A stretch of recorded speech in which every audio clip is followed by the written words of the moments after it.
नमस्कार, मी राहुल रणदिवे, दैनिक जनमत सोलापूरसाठी आपण नटरंग राजकारणाचा हा कार्यक्रम घेत आहे। या कार्यक्रमामध्ये आपल्याला शिवसेनेचे जे शहर प्रमुख आहेत सचिन चव्हाण यांच्याशी आपण संवाद साधलेला आहे। नेमकं येणाऱ्या निवडणुकीमध्ये महापालिकेच्या त्यांची रणनीती कशी असणार आहे, सोलापूरच्या विकासाबाबत विविध विषय संवाद साधणार आहे। नमस्कार। येणाऱ्या निवडणुकीमध्ये तुमची रणनीती कशी असणार आहे? येणाऱ्या महानगरपालिकेच्या निवडणुकीमध्ये 102 नगरसेवक या ठिकाणी उमेदवार उभे राहणार आहेत। आमची प्रत्येक प्रभागनिहाय म्हणजे एक एक गटामध्ये 3-3 अशी आमची पूर्ण यादी तयार झालेली आहे। पण वरिष्ठाकडून अजून म्हणजे ही निवडणूक युतीमध्ये लढायची की स्वतंत्र लढायची याबाबत स्पष्ट निर्देश अजून आलेले नाही आहेत। आमची दोन्ही प्रकारे आमची तयारी झालेली आहे। म्हणजे आम्ही स्वतंत्रही लढायला तयार आहोत आणि युतीमध्येही लढायला तयार आहोत। आता ज्याप्रमाणे वरिष्ठ आम्हाला निर्देश देतील त्याप्रमाणे आता पुढील नियोजन आम्ही त्याप्रमाणे करणार आहोत।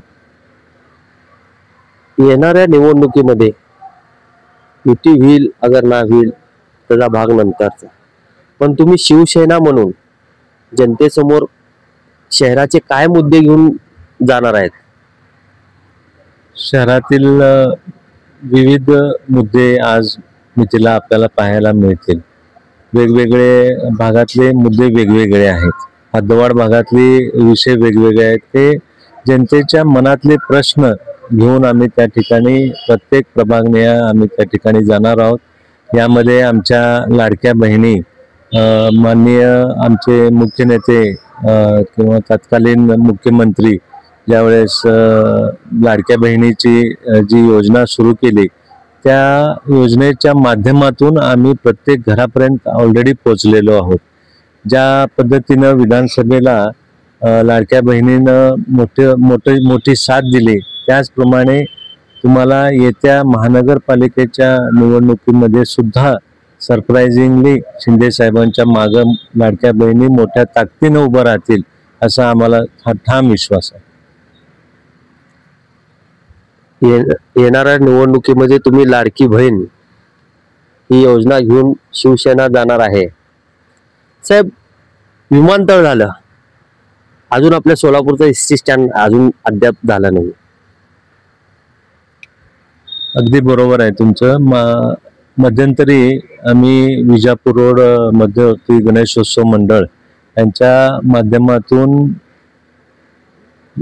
जुळे सोलापूर म्हणजे हद्दवाढ भागामध्ये एक स्वतंत्र एसटी स्टँड असावा यासाठी आम्ही प्रयत्न केला होता।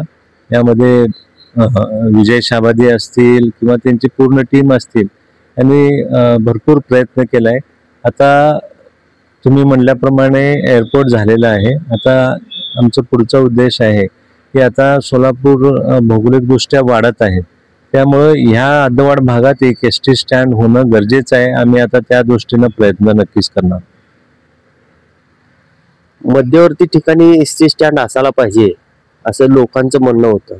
आता ग्रामीण भागातले काय लोक असतील किंवा आपण बाहेर गावाला गेलो, आपल्या इकडं रेल्वे स्टेशन जवळ आहे, त्याच बाजूला एसटी स्टँड आहे आणि जे येणारा जे एंट्री आहे आपल्या सोलापूरमध्ये संभाजी चौकापासून ते आपण शिवाजी महाराजांच्या पुतळ्यापर्यंत येतो, तिथं एसटी स्टँड आता सध्याला आहे। संभाजी महाराजांचा जे पुतळा आहे त्या पुतळ्याच्या बाजूला अजून नव्याने एक एसटी स्टँड थांबवायचं प्रपोजल दिलं होतं, त्याचं नेमकं काय झालं?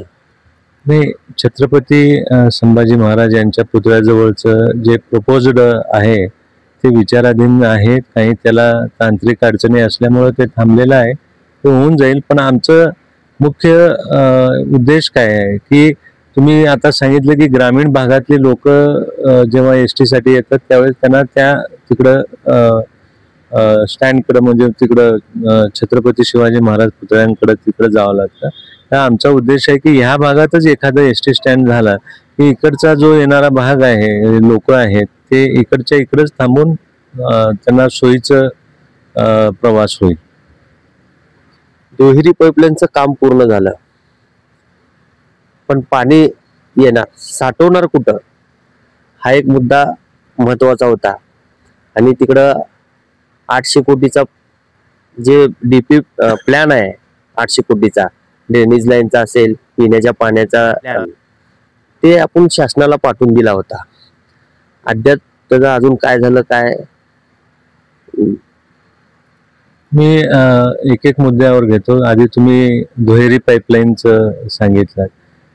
हे बरोबर आहे, दुहेरी पाईपलाईनचे काम पूर्ण झालेलं आहे. पण सोलापूरमध्ये अडचण अशी आहे की ते पाईपलाईन जरी झालेल्या असेल तरी इथं नागरिकांना म्हणजे प्रत्येक घरात वाटप करण्यासाठी त्यांना साठवण म्हणजे पाण्याची टाकी उपलब्ध करून देणं गरजेचं आहे. आता पाण्याच्या टाक्या हे जवळजवळ आपल्याला जर ही पाणी व्यवस्था सुरळीत करायची असेल तर 1 किलोमीटरच्या आत हे पाण्याच्या टाक्या असणं गरजेचं आहे. नाहीतर ते तेवढ्या प्रेशरनं पाणी येणार नाही, परत ते मोटर लावणार, हे करणार, अशा प्रकारच्या गोष्टी होत असतात. त्यामुळे जर 1 किलोमीटरच्या आत जर टाक्या आपण उपलब्ध करून दिल्यात, ही गोष्ट मी आमचे मुख्य नेते एकनाथ शिंदे साहेब यांच्याही कानावर घातलं की दुहेरी पाईपलाईन झाली आहे, पाण्याच्या टाक्या उपलब्ध करून देणं गरजेचं आहे, त्याशिवाय ते पाईपलाईनचा उपयोग होणार नाही. तर ते आता मंजूर पण झालेलं आहे.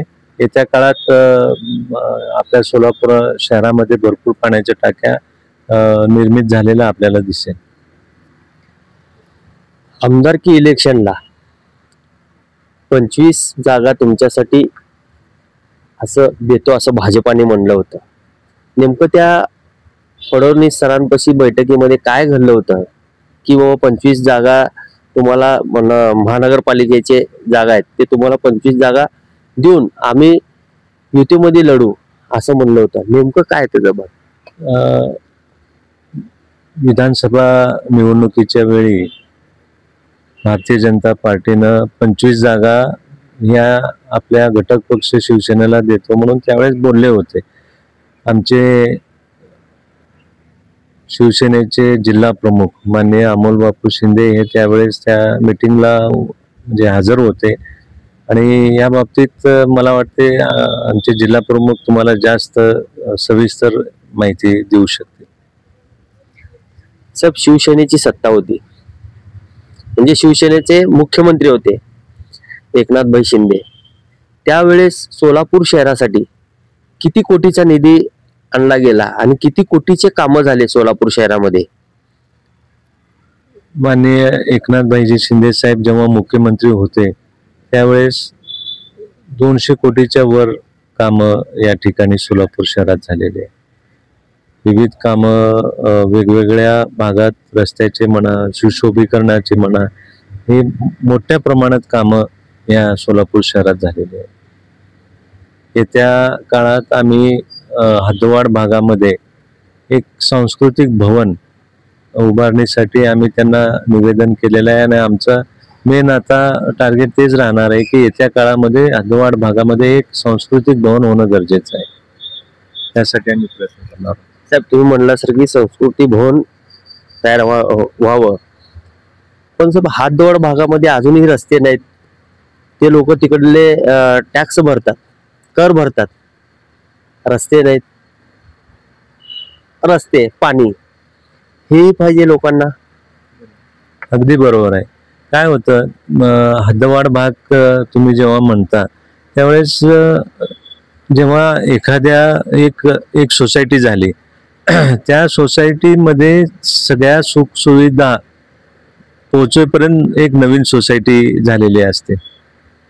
तोपर्यंत ती यंत्रणा तिथपर्यंत पोहोचण्यास थोडा उशीर होतो, ही गोष्ट खरी आहे. पण येत्या काळात आम्ही प्रामुख्यानं आता जेव्हा एखादी सोसायटी बनते, हे बनते, त्यावेळेस रस्ते वगैरे करून देण्यासाठी ते जे विकसक जे हे डेव्हलपमेंट करतात त्यांना ती अट घालून दिलेली आहे. आता बेसिक ज्या तुम्ही गोष्टी सांगितल्या त्या गोष्टी प्रामुख्यानं आधी करून घेणं गरजेचं आहे. पाण्याचं असेल, रस्त्याचं असेल, लाईटचं असेल, ज्या नवीन सोसायटी आहेत तिथपर्यंत पोचायला थोडा उशीर होतो, पण ते प्रामुख्यानं कसं लवकर होतील या दृष्टीनं आम्ही नक्कीच येत्या काळात त्या बाबतीत प्रामुख्यानं विचार करून काम करू. येणाऱ्या काळामध्ये युती होणार तुम्हाला असं वाटतंय? नाही, मला वाटून न वाटून काय, ते कसं आहे माहित आहे का, हे शिवसेना पक्षाचे जे वरिष्ठ आहेत ते आणि भारतीय जनता पार्टीचे वरिष्ठ हे ठरवतील. मी सांगितलं की युती झाली किंवा नाही झाली, आम्ही दोन्ही प्रकारे तयार आहोत. भाजपातले तुमच्या टच मध्ये आहे असं वाटतंय? मला असं वाटतं की भाजपमधले तुमच्या टच मध्ये आहेत. नाही, हे बघा, काही भारतीय जनता पार्टीचे इच्छुक उमेदवार टच मध्ये आहेत, ही गोष्ट खरी आहे, पण ते आमच्या वरिष्ठांशी बोलून त्या बाबतीत निर्णय घेत आहे. म्हणजे भाजप चाळणी करून तुमच्याकडे पाठवून देणार आणि तुम्ही त्याची चाळणी करून खालच्यांना पाठवून देणार, असं निवडणुकीत एक चित्र दिसतंय, आता तर समोर दिसत आहे. आमची परवा मीटिंग झाली, त्या मीटिंग मध्ये आम्ही असं ठरवलं की ज्या आपल्या सोलापूर महानगरपालिकेमध्ये आपले जे पदाधिकारी इच्छुक आहेत त्यांना प्रामुख्यानं त्या ठिकाणी तिकीट देऊन त्यांना लढण्याची संधी द्यावी, असा सगळं एक मताने आम्ही त्या ठिकाणी मंजूर केले. त्यामुळे फर्स्ट प्रायोरिटी आमचे शिवसेनेचे पदाधिकारी जे असतील त्यांनाच राहणार आहे. तुम्ही आणि बाप्पू तिकीट कोणाला द्यायचं हे नियोजन करणार आहेत का? इतर अजून कोण पक्षामध्ये आहेत तुमचे? मी, बापू आणि तुम्हाला सांगू, आमची एक कमिटी होणार आहे. आमच्या महाराष्ट्राचे प्रवक्ते डॉक्टर ज्योतिताई वाघमारे असतील, आमचे जिल्हा प्रमुख अमर पाटील असतील, बापू आणि माझं तर नाव तुम्ही ऑलरेडी घेतलेलं आहे, आणि अजून पक्षाने जे ठरवून देतील आमचे जिल्हा प्रमुख ठोंगे पाटील साहेब असतील, हे असं एक कमिटी आमचे सचिव साहेब संजयजी मोरे साहेब एक कमिटी ठरवणार आहे, आणि कुणाला तिकीट द्यायचं हे संपूर्ण अधिकार या कमिटीला राहणार. शहरातला अधिकार कुणाकडे राहणार आहे? मुद्दा शहराचा आहे, 26 प्रभाग हे शहरामध्ये आहेत.